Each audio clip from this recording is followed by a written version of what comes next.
Olá pessoal, sou Denison Silva, sou médico reumatologista e hoje nós vamos falar sobre uma coisa que é muito presente e muito frequente no dia a dia. A maioria das pessoas que tem dor também tem algum distúrbio depressivo e a maioria dos pacientes deprimidos também sofre de dor. No vídeo de hoje eu vou explicar por que a maioria dos deprimidos, dos depressivos, tem dor e por que a maioria dos doloridos também tem distúrbio comportamental. Existe um dito popular aí que tenta explicar quem vem primeiro, o ovo ou a galinha. Isso aí é uma anedota que a gente tenta explicar quem é que começou primeiro. Isso se aplica muito bem para a questão da dor e da depressão. Muitos pacientes que são portadores de dor crônica, eles têm uma mudança no seu padrão de funcionamento neurológico central que é muito semelhante ao que acontece no cérebro do paciente deprimido. Vamos lá, o paciente com dor crônica, ele cria caminhos ou atalhos dentro do seu sistema nervoso periférico e central para que os estímulos dolorosos eles possam chegar lá no cérebro de uma maneira mais rápida, mais fácil e, de qualquer forma, ela passa a ser um caminho até repetitivo, porque é como se o indivíduo estivesse aprendendo a sentir dor. A gente tem a dor como um dos principais gatilhos fisiológicos de proteção do ser humano. A criança chora quando está com dor, com cólica, quando tem recém-nascido, 1 mês, 2 meses, aquilo ali é um mecanismo endógeno de proteção. Ele quer dizer para a mãe, para quem está cuidando dele, que ele está sentindo algum desconforto, ou está com fome, ou está sujo. A dor, portanto, é um ente fisiológico, é uma entidade fisiológica que protege e perpetua a sobrevivência do ser humano. Porém, os caminhos de dor, assim como memória, assim como afetividade, assim como algumas capacidades motoras. Um exemplo que eu dou para os meus pacientes sempre é um indivíduo que aprende a dirigir. Depois que você aprende a dirigir, você treina. Vamos dizer que você fica 1 ano sem dirigir, 2 anos sem dirigir. Na hora que você senta no banco do carro e começa a dirigir, tudo vem muito rápido na sua cabeça. A forma como você vai ligar o carro, como você vai acionar a marcha, assim como você vai ligar o pisca-alerta, tudo vem muito rápido. Por quê? Porque na sua cabeça os caminhos que foram criados, quando você aprendeu a dirigir, eles ficam na memória e depois são ativados rapidamente. Mesma coisa acontece, outro exemplo, quando a pessoa aprende a tocar violão. O indivíduo, nos primeiros meses de aprender a tocar violão, ele tem uma dificuldade em pegar, entender sequência, ritmo, harmonia. Mas na hora que ele fica bom em aprender violão e ele resolve aprender teclado, é muito mais rápido ele aprender o teclado do que o tempo que ele demorou para aprender a tocar violão. Ele quer tocar bateria, mesmo que seja um instrumento completamente diferente, é muito mais rápido dele aprender a tocar a bateria do que o tempo que ele levou para aprender a tocar violão ou a tocar teclado. Por quê? Ele foi treinando o sistema nervoso central dele e criando atalhos. É o que acontece com o paciente portador de dor. Ele tem uma dor, esta dor que num primeiro momento é aguda, ela vai estimulando um caminho dentro do sistema nervoso central e periférico. E se você não resolver o problema, ou seja, não eliminar o fator causal da dor, o caminho de dor ele vai ficando cada vez mais hipertrofiado do ponto de vista funcional, vai ficando mais fácil, mais rápido e com a memória mais ativa.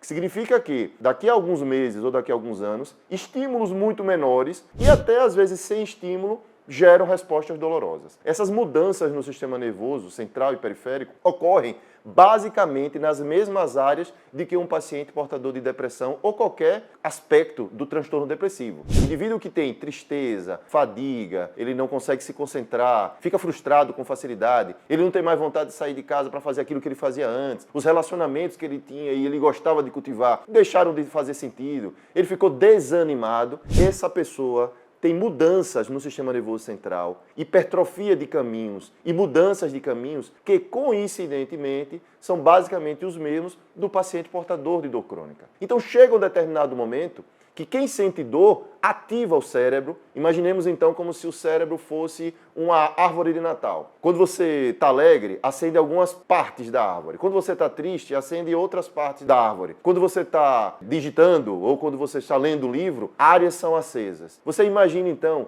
que as áreas dessa árvore de Natal, quando o indivíduo sente dor, acendem nas mesmas áreas de quando o indivíduo está frustrado, triste, deprimido. Chega um determinado momento que dor e depressão se misturam. Para o cérebro, inclusive, do ponto de vista bioquímico, são a mesma coisa. Os neurotransmissores são os mesmos, as áreas ativadas e desativadas são basicamente as mesmas, inclusive o funcionamento do sistema nervoso central e até a anatomia do cérebro muda de uma maneira semelhante. Cérebros de pacientes doloridos cronicamente, quando são feitas análises pós-morte, são mais atrofiados e nas mesmas áreas que o paciente portador de depressão. Então, fica aquela pergunta, quem é que vem primeiro?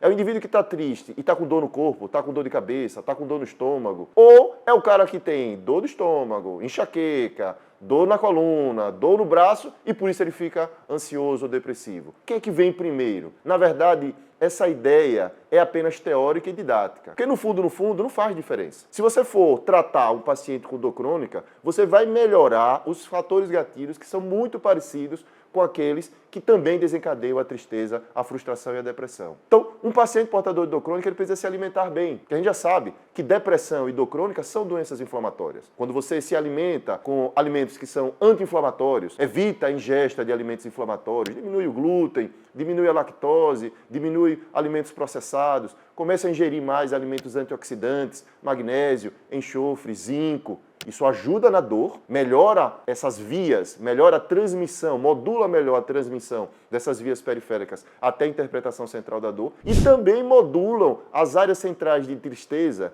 de frustração para baixo. Ou seja, se alimentar bem, melhora a dor e depressão. Portanto, para mim não faz diferença quem começou ou quem.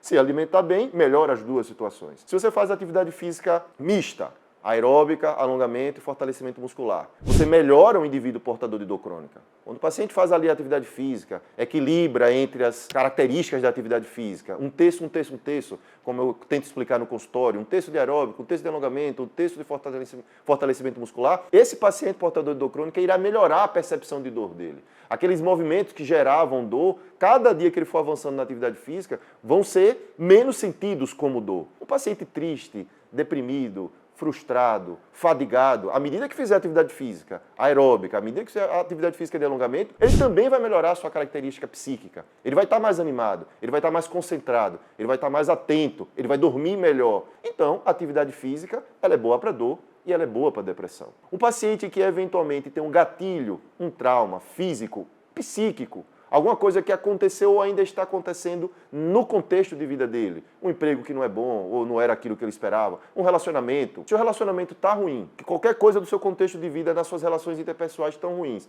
o que é que vai acontecer? Você vai ficar tenso, vai ficar estressado, sua musculatura vai ficar dura. Quando ela ficar dura por 5 dias, por 6 dias, por 7 dias, você vai começar a ter dor nesse músculo. Um transtorno comportamental, que pode ser ansioso / depressivo, vai vincular diretamente a uma sensação orgânica dolorosa. Se você faz uma psicoterapia, se você encontra maneiras de desativar os gatilhos emocionais que estão deixando você frustrado e triste no dia a dia, você vai melhorar o seu padrão depressivo, o seu padrão ansioso e você vai melhorar a dor com certeza. E, no final, as medicações que eu prescrevo para paciente portador de dor crônica são antidepressivos, anticonvulsivantes, moduladores centrais, que são basicamente os mesmos que são utilizados no indivíduo deprimido, no indivíduo com depressão menor, depressão maior, depressão ansiosa. Esses vários distúrbios do espectro depressivo são tratados com as mesmas medicações, logicamente não são todas iguais, mas a maioria das medicações que eu uso para tratar dor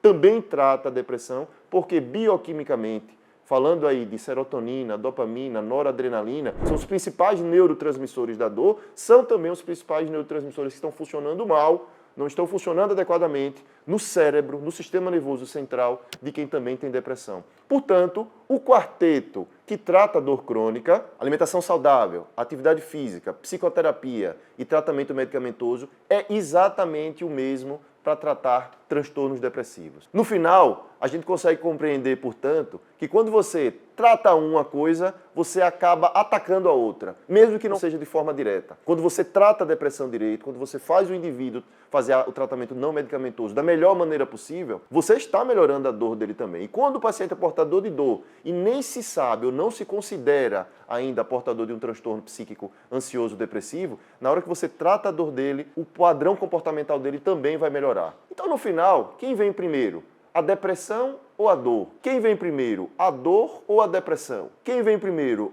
O ovo ou a galinha? Não precisa entrar nesse enigma filosófico. Trate as duas da forma mais direta possível e você vai ver que tanto dor e depressão irão melhorar quando você atingir o adequado tratamento medicamentoso e não medicamentoso. Se você gostou desse vídeo, se inscreva aqui no meu canal, marque para você receber a sinalização, o sininho para você receber quando eu compartilhar conteúdos. Compartilhe esse vídeo com pessoas que você sabe que vai ser importante e continue seguindo os meus conteúdos aqui no meu canal do YouTube.